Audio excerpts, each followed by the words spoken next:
Welcome all. कैसे हैं आप सब। तो आज हम ग्रोथ एंड डेवलपमेंट का next topic growth and development during different stages करने जा रहे हैं। जैसा कि आपको पता है हमने इसका ग्रोथ एंड डेवलपमेंट का concept, principle, different dimensions, stages सब कर लिया है।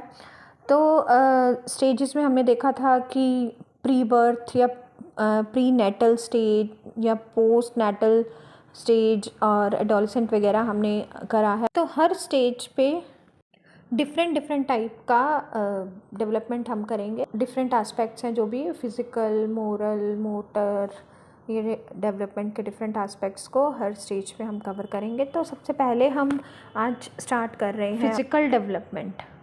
तो मीनिंग क्या है फिज़िकल डेवलपमेंट टर्म का, क्या मतलब। फिज़िकल ग्रोथ या फिज़िकल डेवलपमेंट वो प्रोसेसेस या वो चेंजेस होते हैं जो हमारी बॉडी में या इंटरनली या एक्सटर्नली आते हैं।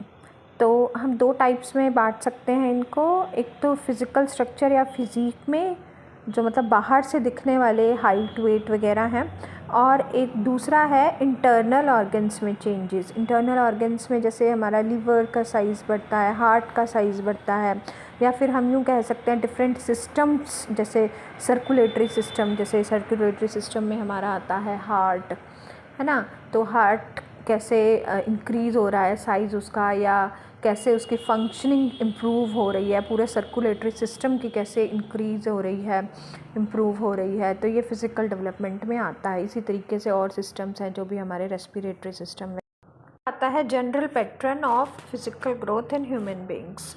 जैसे कि मैंने पहले भी बताया हुआ कि there are large individual differences human beings में। तो बहुत सारे इंडिविजुअल डिफरेंसेस होते हैं, हमारे में से कोई भी एक दूसरे के जैसा नहीं होता। तो फिज़िकल ग्रोथ जो है हमारी, या फिज़िकल डेवलपमेंट है, इसमें भी सेम यही प्रिंसिपल अप्लाई होता है। तो लेकिन फिर भी उसके अलावा भी एक जनरल पैटर्न होता है फिज़िकल ग्रोथ का, कि जैसे हम देखते हैं increase in height and weight. तो एक्सेप्शंस भी हो सकते हैं और इंडिविजुअल डिफरेंसेस भी मैंने बताया जैसे कि हो सकते हैं।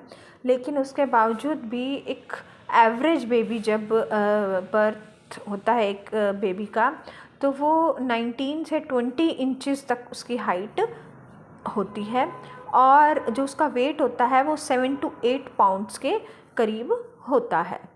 और लड़के जो होते हैं थोड़े से ज़्यादा भारी, हैवी और लंबे होते हैं। और आपको पता है, जैसे मैंने पहले भी एडोलसेंट वाले वीडियो में भी बताया, कि स्टार्टिंग में जो है ग्रोथ फर्स्ट 2 ईयर्स में ज़्यादा होती है, और फिर उसके बाद धीमी हो जाती है, और जैसे जैसे प्यूबर्टी अप्रोच करती है रैपिड ग्रोथ स्टार्ट हो जाती है। ये चीज़ ना सिर्फ एक्सटर्नल वेट या हाइट की बात नहीं कर रही, इंटरनल ऑर्गन्स में भी ऐसा ही होता है।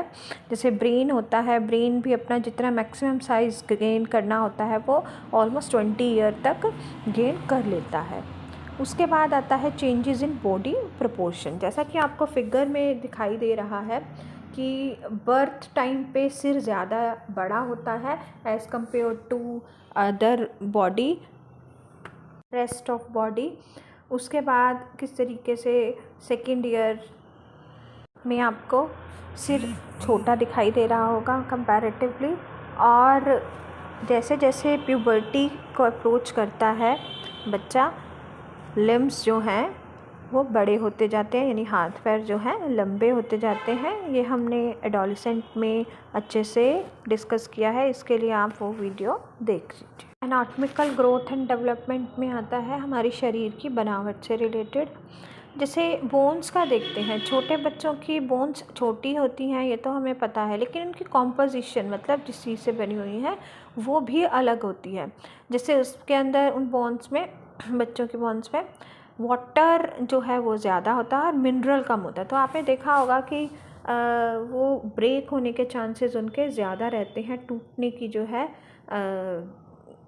चांसेस ज़्यादा रहते हैं। इसके अलावा देखें टीथ का, तो टीथ का भी हम सबको पता है कि 2 साल के अंदर बच्चों के टीथ आ जाते हैं, और फिर वो भी मिल्क टीथ आते हैं। मिल्क टीथ फिर 5 इयर्स की एज पे फिर वो टूटने लग जाते हैं, और फिर उसके बाद परमानेंट टीथ आते हैं और वे फिर ग्रो करते हैं, सारी लाइफ जो है वही रहते हैं परमानेंट टीथ।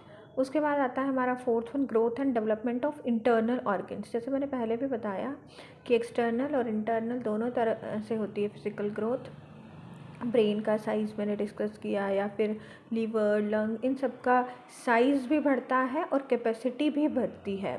इनको जो ये मैंने बता रही हूँ कि लीवर, लंग्स, हार्ट, ये सब अलग अलग अपने सिस्टम्स बनाते हैं। जैसे नर्वस सिस्टम है, तो नर्वस सिस्टम में हमारा ब्रेन भी आता है और नर्व्स आती हैं। तो छोटे बच्चे का जो नर्वस सिस्टम होता है अभी इमेच्योर होता है, और फिर जैसे जैसे बढ़ता है बच्चा, उसका नर्वस सिस्टम मजबूत होता जाता है और इंटेलिजेंस बढ़ती है। उसके बाद है मस्कुलर सिस्टम। तो आपको पता है मसल्स बच्चे की अभी, क्योंकि वो कुछ यूज़ नहीं कर रहा मसल्स का, तो वीक होती है। मसल्स का एक रूल है कि जैसे जैसे हम मसल्स को यूज़ करते हैं वो उतनी ज़्यादा बढ़ती जाती है। जिम में एक्सरसाइज करते हैं हम लोग तो हमारी मसल्स डेवलप होती हैं, तो ये सेम।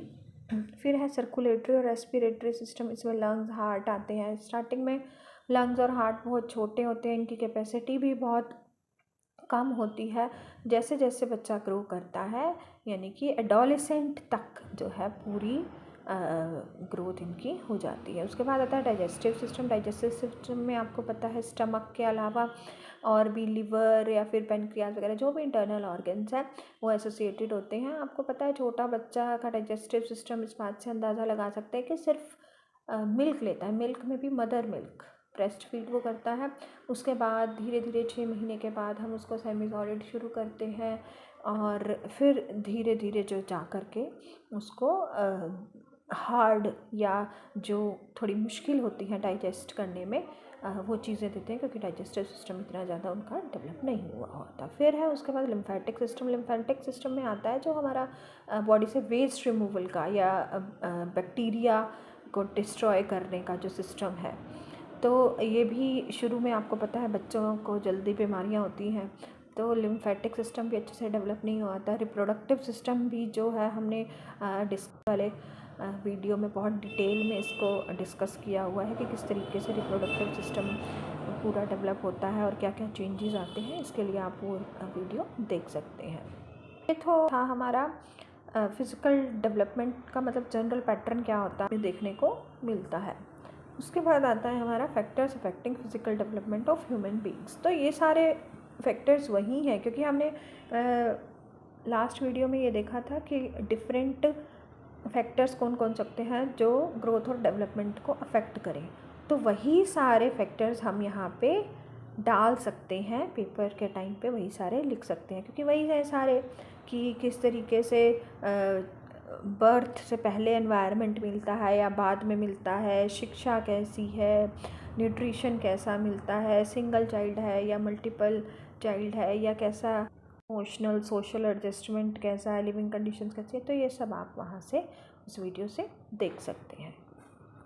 उसके बाद हमारा आता है इम्पॉर्टेंस ऑफ फिज़िकल डेवलपमेंट और उसकी एजुकेशनल सिग्निफिकेंस। तो हर चीज़ में हम अपनी एजुकेशनल सिग्निफिकेंस ज़रूर देखेंगे, क्योंकि हमें कल को क्लासरूम में बच्चों को डील करना है, या एक टीचर को या वुड बी टीचर को क्लासरूम में डील करना होता है। तो फ़िज़िकल डेवलपमेंट जो है इसकी क्या इम्पोर्टेंस है, या कैसे फ़िज़िकल डेवलपमेंट की नॉलेज हमें कल को क्लासरूम में स्टूडेंट्स को डील करने में हेल्पफुल रह सकती है। तो देखते हैं कि मैंने पहले भी बताया आपको कि सारे डेवलपमेंटल एस्पेक्ट्स या जितने भी डेवलपमेंट्स हैं, जैसे physical, intellectual, emotional, moral, social, जो भी हैं, ये आपस में इंटरलिंक्ड है। मीन्स एक डेवलपमेंट दूसरे पे अफेक्ट डालती है। लाइक अगर जैसे मैंने अभी बताया कि नर्वस सिस्टम भी फिज़िकल डेवलपमेंट के अंदर आता है। तो अगर किसी बच्चे का नर्वस सिस्टम अच्छे से डेवलप नहीं हुआ तो वो उसके इंटेलेक्चुअल पार्ट्स, जैसे मैंने बताया कि इंटेलिजेंस पे फ़र्क डालता है, तो वो उसकी इंटेलिजेंस जो है फिर हर जगह, हर सोशल कंडीशन में या इमोशनली कैसे एडजस्ट करना है, वो चीज़ फिर अफेक्ट डालेगी। अगर नॉर्मल फिज़िकल डेवलपमेंट है, वो चाइल्ड जो है हर एज ग्रुप में या हर जगह एक्सेप्टेड रहेगा। लेकिन कई बार क्या होता है कि बहुत ज़्यादा मोटा है बच्चा है, बहुत ज़्यादा पतला है, उसके चांसेस हैं कि वो आइसोलेट रहे या उसमें कोई डेविएशन आने के चांसेस हो सकते हैं, उसका कॉन्फिडेंस हो सकता है शेक हो जाए, या जो एटीट्यूड है अपने टुवर्ड्स वो इंजर हो जाए, तो ये चांसेस होते हैं। तो सारी चीज़ें एक दूसरे से जुड़ी होती हैं।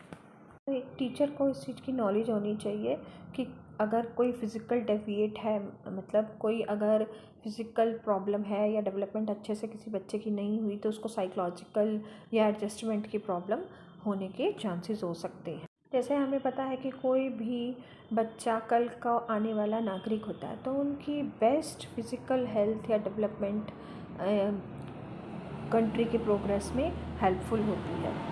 तो स्टूडेंट्स की फ़िज़िकल वेलफेयर के लिए स्कूल्स या टीचर्स रिस्पॉन्सिबल होते हैं, तो फ़िज़िकल डेवलपमेंट की पूरी नॉलेज उनको होनी चाहिए। उसके बाद आता है कि नीड्स, डिज़ायर, इंटरेस्ट, ये सारी जो चीज़ें हैं फ़िज़िकल डेवलपमेंट से डायरेक्टली रिलेटेड हैं।